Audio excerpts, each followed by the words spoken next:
Sudah 2 hari ini saya nggak bikin video dan rasanya kangen sekali bikin video. Bro, 2 hari nggak bikin video untuk YouTube. Tapi ada fenomena menarik.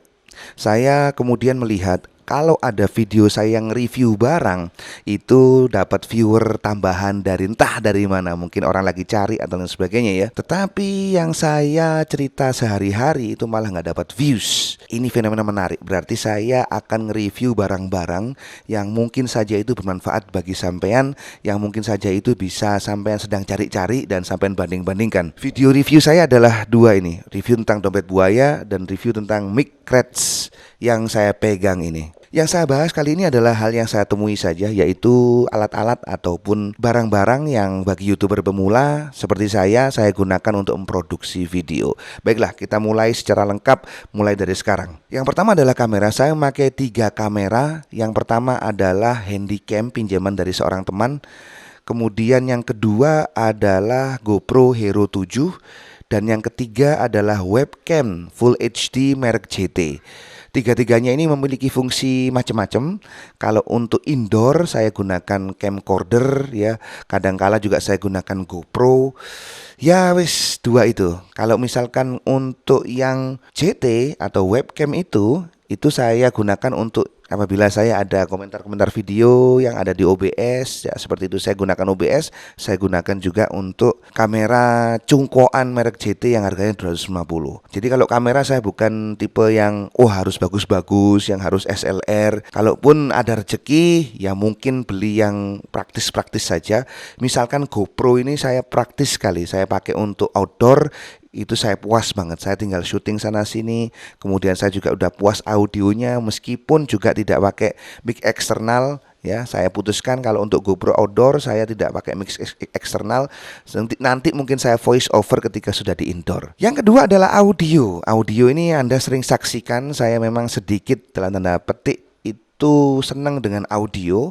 Kenapa? Karena memang ada yang punya prinsip begini, meskipun videonya jelek tetapi audionya bagus akan dilihat. Kalau seumpama videonya itu bagus tapi nggak ada audionya, siapa yang mau nonton? Jadi posisi audio ini memang benar-benar penting sekali. Dan terkhusus untuk audio saya memakai yang pertama adalah mixer Behringer Q802 USB. Ini saya beli sudah lama banget.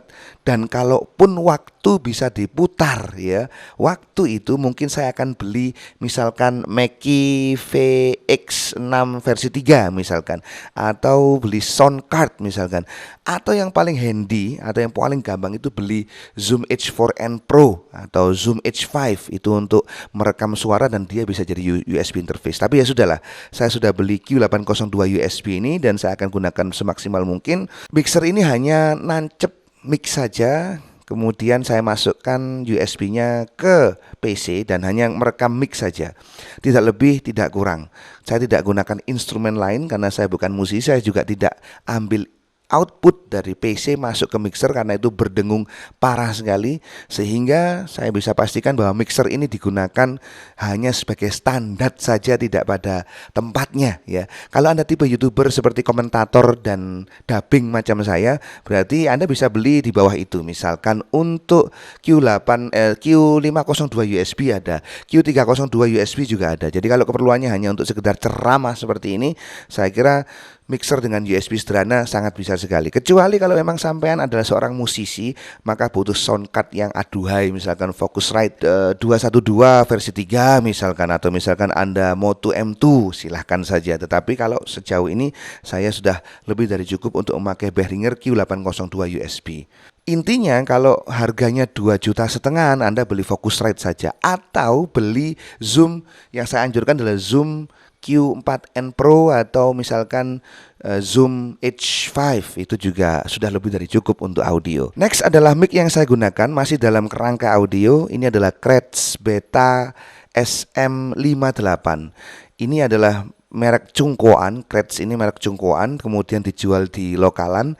Ini menembak Shure SM58 ya. Iya, Beta 58, dan suaranya saya sudah sangat puas sekali. Saya pakai mic dinamik, tidak pakai mic kondenser karena alasannya banyak suara dari luar ruangan ini masuk ke dalam. Jadi saya akhirnya pilih saja yang mic dinamik seperti ini. Saya setting di gainnya itu di angka 1 sampai angka 2.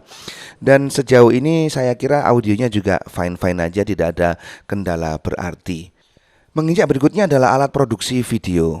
Audio oke sudah, kemudian alat perekam kamera sudah. Alat produksi video saya adalah sebuah PC Core i7 3,6 GHz, VGA-nya 6 GB kalau nggak salah. Iya, 6 GB, GTX 1050. Ini saya beli tahun 2017 dan masih berfungsi sampai sekarang. Saya puas sekali dengan performanya. Berikutnya adalah monitor second merek Lenovo. Saya beli ya harga-harga second ya, harga-harga 500.000. Kemudian menginjak ke mouse saya gunakan Targus, gampang-gampang saja, murah-murah saja. Kemudian untuk keyboard saya gunakan mechanical keyboard Keychron K2V20 Switch. Ini bukan tanpa sebab, memang ini agak terlalu mungkin agak berlebihan, tetapi saya adalah senang mengetik dan akhirnya ini membawa produktivitas dalam mengetik. Misalkan saya bikin skrip tentang video ini, saya ketik hanya mungkin 10 menit sudah jadi, kemudian bisa langsung di-take. Oke, untuk monitoring audio gimana bos? Untuk monitoring audio saya tidak pakai headphone, tapi saya memakai speaker out saja, speaker pasif. Jadi outnya dari komputer itu saya colokin ke ampli, kemudian saya colokin ke speaker pasif, dan itu sudah lebih dari cukup. Kalau misalkan saya nge-review video yang ada di OBS, biasanya ada video lucu atau tentang bahasan tentang sebuah video, itu saya gunakan saja speaker out, enggak masalah. Saya dengarkan lewat speaker out dan ya syukurnya tidak masuk ini mic dinamik dan tidak terjadi reverb. Dan itu sudah sangat cukup bagi saya. Dibandingkan dengan pakai audio monitoring gitu ya, pakai headphone, saya kira risih banget. Dan saya akhirnya pensiunkan itu headphone. Itu semua yang utama tadi ya, mulai dari kamera murah-murah saja, kemudian mulai masuk ke audio juga standar-standar saja, kemudian masuk ke alat produksi, ada PC di situ dan aksesorisnya. Softwarenya pakai apa? Pakai standar saja, OBS dan juga Premiere Pro. Kemudian sekarang kita berlanjut ke aksesoris. Aksesoris ada beberapa. Ada misalkan tripod, itu saya juga beli 2017 ya. Itu berarti 4 tahun yang lalu. Kemudian juga ada standnya untuk HP, itu juga murah-murah saja. Kemudian ada mousepad, itu saya juga pakai untuk kemudahan ketika saya bekerja atau nge-mouse begitu ya. Apalagi stand HP begini, bila ada misalkan Anda mau komunikasi dengan teman ketika Anda sedang editing, kemudian sampean mau WA-an begitu, itu juga semakin mempermudah saja. Saya kira itu yang saya bisa sampaikan. Jadi alat-alat saya tergolong sangat-sangat sederhana, bahkan mungkin saya juga merasa bahwa ternyata YouTuber pemula di luar sana itu banyak yang canggih. Bermodalkan HP saja itu sudah bisa monetize ya. Sedangkan saya yang modalnya seperti ini belum ya. Semoga saja segera bisa dimonetize. Semoga saja Anda bisa mensupport channel ini supaya berkembang ke arah yang lebih baik. Baiklah, itu saja yang bisa saya sampaikan. Share video ini ke sesama konten kreator. Kalau ada masukan silahkan komentar di bawah. Kalau ada kekurangan, ada pertanyaan silahkan tanya-tanya di bawah. Gitu saja, kita jumpa lagi di lain kesempatan and bye-bye.